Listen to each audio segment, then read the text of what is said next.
விருதுநகர் மாவட்டம் ஸ்ரீவில்லிபுத்தூரில் இடி மின்னலுடன் கொட்டி தீர்த்த கனமழையால் பொதுமக்கள் மகிழ்ச்சியடைந்தனர். இதுகுறித்த கூடுதல் விவரங்களை நமது செய்தியாளர் ஜெயலானி வழங்க கேட்கலாம். வணக்கம் ஜெயலானி. விருதுநகரின் ஸ்ரீவில்லிபுத்தூரில் எந்தெந்த பகுதிகளில் இந்த கனமழையானது பெய்திருக்கிறது? நாளை வாக்குப்பதிவு நடைபெறவிருக்கும் சூழலில் கடும் வெயில் இருக்கும் என எதிர்பார்க்கப்பட்ட நிலையில் தற்போது இந்த மழையால் அங்கு எத்தகைய வானிலை நிலவுகிறது?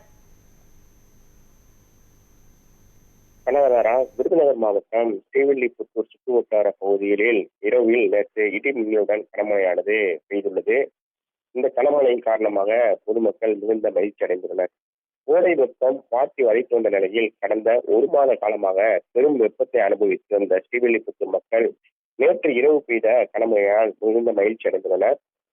குறிப்பாக நேற்று தேர்தல் பிரச்சாரம் நிறைவு பெற்ற நிலையில் அனைத்து கட்சி வேட்பாளர்களும் தங்களின் ஆதரவாளர்களோடு கடும் வெயிலில் வாக்கு சேகரித்து வந்த நிலையில் வாக்காளர்கள் மட்டுமின்றி வேட்பாளர் மனதையும் குளிர்விக்கும் விதமாக நேற்று இரவு ஸ்ரீவில்லிபுத்தூர் மற்றும் அதன் சுற்றுவட்டார பகுதியிலான மல்லி, கிருஷ்ணங்கோயில், வத்திராயிருப்பு, கூமாப்பட்டி, நெடுகுளம், மகாராஜபுரம், தம்பிப்பட்டி, கோட்டையூர், அம்சாபுரம் உள்ளிட்ட பல்வேறு பகுதிகளில் சுமார் 1 மணி நேரத்திற்கு மேலாக இடி மின்னலுடன் கனமழை பெய்தது. இதனால் இந்த மழையின் காரணமாக பொதுமக்கள் மிகுந்த மகிழ்ச்சி அடைந்துள்ளனர். விவரங்களை வழங்கியமைக்கு நன்றி ஜெயலானி.